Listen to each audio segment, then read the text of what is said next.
جو شخص یہ دعویٰ کرے کہ اس کے پاس ستاروں کا علم ہے اور غیب کی خبریں بتائے یا غیب کی خبریں جاننے کا دعویٰ کرے تو ایسا شخص کاہن ہے، نجومی ہے، اور کاہن اور نجومی کے پاس جانے سے رسول اللہ صلی اللہ علیہ وسلم نے منع فرمایا۔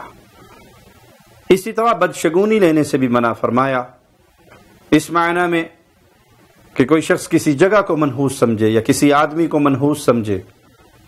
ویسے عام طور پہ ہوتا ہے کہ جی میں آج صبح صبح فلاں آدمی کو ملا ہوں، بس یہ تو بڑا منحوس آدمی ہے، سارا دن ہی میرا برباد ہوگا۔ یا کسی چیز کو منحوس سمجھے، سفر کے لیے نکلا ہے اور کوئی ایسی چیز دیکھ لی جو اس کے ذہن کے مطابق منحوس ہے اور وہ واپس آ جائے کہ نہیں یہ سفر درست نہیں، تو ایسی بدشگونی لینا درست نہیں ہے۔ دل میں وسوسہ آ جانا یہ تو ایمان کی کمزوری ہے، لیکن اس وسوسے کے مطابق عمل کر گزرنا یہ اہل ایمان کے لیے جائز نہیں۔ کالی بلی راستہ کاٹ گئی ہے، سفر مبارک نہیں ہوگا، صبح صبح کوا منڈیر پر آ کر بولا ہے آج کا دن اچھا نہیں ہوگا، تو یہ تمام چیزیں شریعت محمدیہ میں ان چیزوں سے منع کیا گیا ہے۔ آئیے رسول اللہ صلی اللہ علیہ وسلم کا فرمان سنتے ہیں۔ صحیح مسلم میں یہ روایت ہے، سیدنا معاویہ بیان کرتے ہیں، میں نے عرض کی اللہ کے نبی صلی اللہ علیہ وسلم کچھ ایسے کام جو ہم زمانہ جاہلیت میں کرتے تھے، ہم کاہنوں کے پاس جایا کرتے تھے، تو آپ صلی اللہ علیہ وسلم نے فرمایا فَلَا تَأْتُوا الْكُهَّانَ، تم کاہنوں کے پاس نہ جایا کرو۔ آج بھی عام رواج ہے، سڑکوں کے کنارے فٹ پاتھ پر بیٹھے ہوئے یا ترقی کر کے اب دفتروں تک پہنچ گئے، آفس بنا لیے، نجومیوں کے پاس اکثر لوگ جاتے ہیں، شادی سے پہلے جائیں گے ہم فلاں جگہ شادی کر رہے ہیں، خیر والی ہوگی یا نہیں، ہم فلاں کاروبار کر رہے ہیں، یہ خیر والا ہوگا یا نہیں۔ اسلام نے حکم دیا تھا کہ تم کوئی بھی کام کرنے سے پہلے استخارہ کرو، اپنے اللہ سے مشورہ کرو، 2 رکعت نماز پڑھو، استخارے کی دعا کرو اور اللہ سے مشورہ کرو۔ جو اللہ سے مشورہ کرتا ہے وہ کبھی نامراد نہیں ہوتا۔ تو بجائے یہ اللہ کی طرف رجوع کرنے کے، بہت سے کلمہ گو بھی ایسے ہیں جو نجومیوں کے پاس جاتے ہیں، کاہنوں کے پاس جاتے ہیں، ستارہ پرستوں کے پاس جاتے ہیں۔ میں نے عرض کی کہ ہم بدشگونی لیا کرتے تھے، تو رسول اللہ صلی اللہ علیہ وسلم نے فرمایا ذاک شیء یجدہ احدکم فی نفسہ فلا یصدنکم، یہ بدشگونی محض خیال ہے، اگر کسی کے دل میں آئے، محسوس کرے، تو یہ تمہیں کسی کام کرنے سے روک نہ دے۔ دل میں وسوسہ آ جانا اس پہ انسان کا کنٹرول نہیں ہے، لیکن انسان اس کے مطابق پھر اس عمل سے بھی رک جائے کہ نہیں یہ فلاں چیز ایسے ہے۔ ایک دفعہ ایک شخص کا حال ہم نے سنا، اس نے اپنی بیوی کو صرف اس لیے طلاق دے دی کہ اس کا ستارہ کچھ اور تھا اور بیوی کی تاریخ پیدائش کے لحاظ سے اس کا برج کچھ اور تھا، تو اس نے کہا ہمارا آپس میں سیٹنگ ہونا، معاملات درست چلنا مشکل ہے۔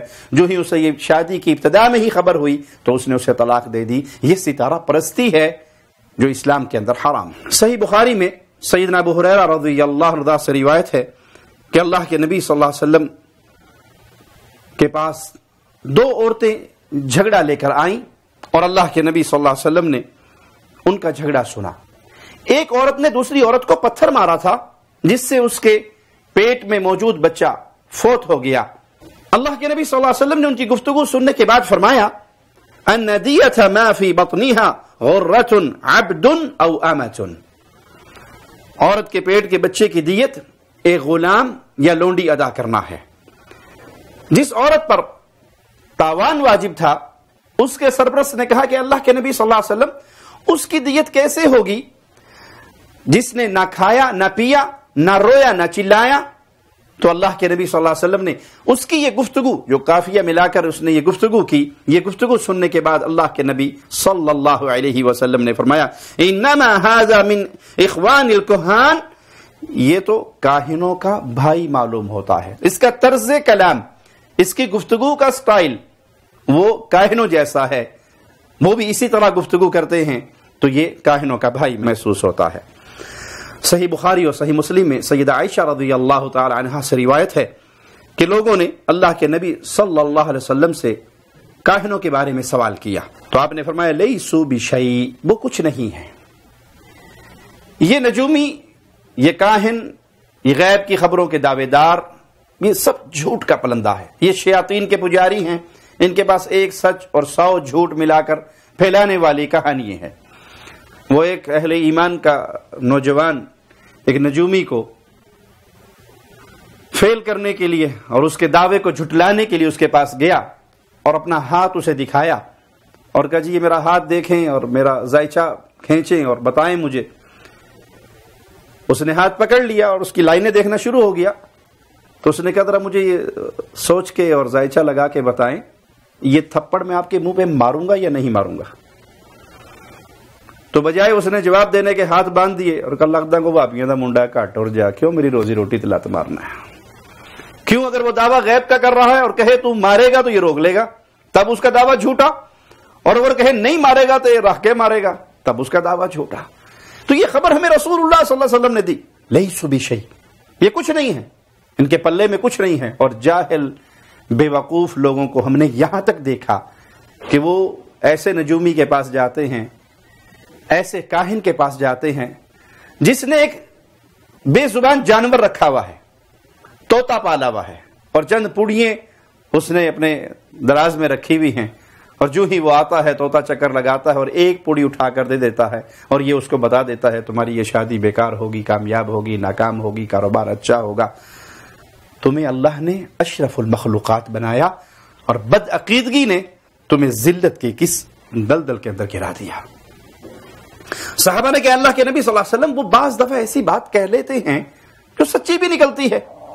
آپ کہہ رہے ہیں وہ کچھ بھی نہیں، حالانکہ ان کی کوئی بات بعض دفعہ سچی بھی ہوتی ہے. تو رسول اللہ صلی اللہ علیہ وسلم نے فرمایا تلک الکلمۃ من الحق، یہ وہ سچی بات جب اللہ مالک کی طرف سے فیصلہ ہوتا ہے تو آسمان دنیا کے قریب جنات فرشتوں کا کلام سن کے اس کو اچک لیتے ہیں اور وہ بھاگتے ہیں پھر جنات اپنے کاہنوں کی طرف، نجومیوں کی طرف، اور ان کے کان میں وہ بات ڈال دیتے ہیں جس میں وہ 100 جھوٹ ملا کر پبلک کے اندر نشر کر دیتے ہیں.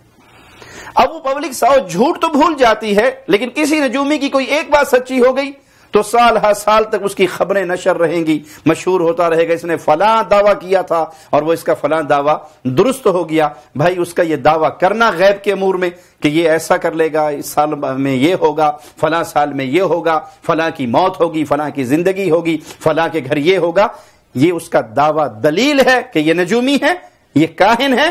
اس کے پاس جانا، اس سے سوال کرنا، اس کی بات کی تصدیق کرنا، یہ تمام چیزیں شریعت محمدیہ میں حرام ہے. سیدنا عبداللہ ابن عمر کی اہلیہ بیان کرتی ہیں پیارے نبی صلی اللہ علیہ وسلم کی زوجہ محترمہ سے کہ اللہ کے نبی صلی اللہ علیہ وسلم نے فرمایا من اتی عرافا فسألہ عن شیء، کوئی شخص کاہن کے پاس آیا اور اس سے کوئی چیز اس نے پوچھی، ثم لم تقبل له صلاة 40 لیلہ، کاہن کے پاس آ کے اس نے سوال کیا، اس کی سزا کیا ہوگی، اس کی نحوست کیا ہوگی کہ اللہ تعالی پھر 40 راتوں تک اس کی کوئی نماز قبول نہیں کرتا. ابو ہریرہ بیان کرتے ہیں کہ رسول اللہ صلی اللہ علیہ وسلم نے فرمایا من اتی کاہنا او عرافا فصدقه بما یقول، پہلے میں سزا کیا ہے کہ اس نے آ کر سوال کیا تو 40 راتوں تک اس کی نماز قبول نہیں ہوگی. دوسری روایت جو مسند احمد میں ہے، اس نے آ کے سوال کیا اور پھر اس نے جو جواب دیا اس کی تصدیق کر دی، ہاں آپ نے جو کہا ٹھیک کہا. نتیجہ کیا نکلا؟ فقد کفر بما انزل علی محمد صلی اللہ علیہ وسلم، اس نے کفر کیا اس چیز کا جو محمد پہ نازل ہو، یعنی شریعت محمدیہ کا کفر کیا. اتنا بڑا گناہ ہے کسی کاہن کے پاس جانا، اس سے بات پوچھنا اور پھر اس کی تصدیق کرنا کہ وہ کتنا بڑا جرم کر رہا ہے. فقد کفر بما انزل علی محمد صلی اللہ علیہ وسلم. یہ وعید چھوٹی وعید نہیں ہے، یہ بہت بڑی وعید ہے کہ اس نے اس شریعت کا کفر کیا، اس چیز کا کفر کیا جو محمد صلی اللہ علیہ وسلم پہ نازل ہوئی.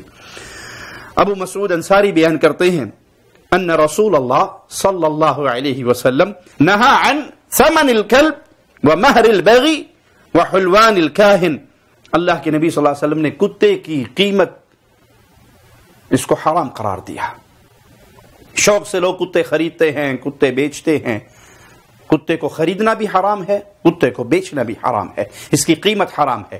اسی طرح زانیہ کی اجرت حرام ہے، بدکار کی اجرت حرام ہے.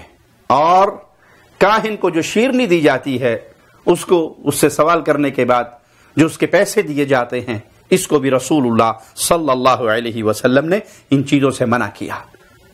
3 چیزوں سے منع کیا. کتے کی قیمت، اگرچہ بعض فقہا نے لکھا ہے کہ اگر شکار کے لیے کتا ہے تو اس کا ایک الگ ماجرا ہے، لیکن حدیث منع کرتی ہے کتے کی قیمت لینے سے، اس کو منع کرتی ہے. اور فاحشہ کی مہر سے، وہ مہر نہیں، وہ اس کی بدکاری ہے جسے حدیث میں مہر کہا گیا ہے، اس کی بدکاری کی قیمت ہے. اور اسی طرح کاہن کے پاس جا کے اس سے سوال کرنا اور اسے اس کی اجرت دینا. عائشہ بیان کرتی ہیں رضی اللہ تعالی عنہا کہ ابو بکر صدیق رضی اللہ عنہ وارضاہ کا ایک غلام تھا جو آپ کو کچھ لا کر دیا کرتا تھا. اس نے کچھ میٹھی چیز آپ کو دی، آپ نے وہ کھا لی. کھانے کے بعد وہ غلام کہنے لگا آپ جانتے ہیں یہ کہاں سے آئی؟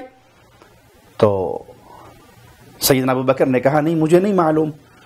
تو کہا یہ میں نے زمانہ جاہلیت میں کسی کے لیے کہانت کی تھی، آج اس نے مجھے اس کا بدلہ دیا ہے یا اس کے پیسے دیے ہیں، اس سے میں نے یہ چیز خرید کے آپ کے سامنے پیش کی ہے.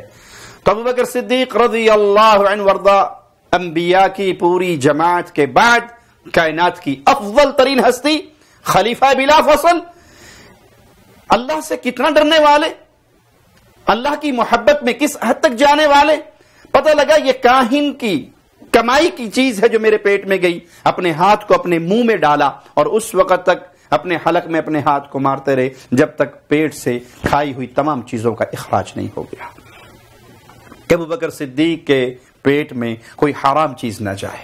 یہ ہے پیارے نبی صلی اللہ علیہ وسلم کے صحابہ کی تربیت، اور یہ ہے پیارے نبی صلی اللہ علیہ وسلم کی احادیث.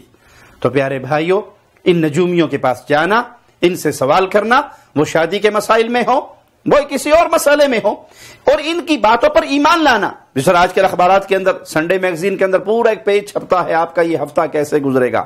یہ غیب کے دعوے دار، یہ کاہن ہیں، یہ عراف ہیں، یہ نجومی ہیں. ان کے پاس جانا بھی حرام ہے، ان سے بات پوچھنا بھی حرام ہے، اور ان کی باتوں کی تصدیق کرنا بھی حرام ہے. اللہ ہمیں توحید کا فہم عطا فرمائے، پیارے نبی صلی اللہ علیہ وسلم کی احادیث پہ عمل کرنے والا بنائے. اقول قولی هذا واستغفر اللہ لی ولکم ولسائر المسلمین. آپ کی شان شوکتوں سے الگ دوسری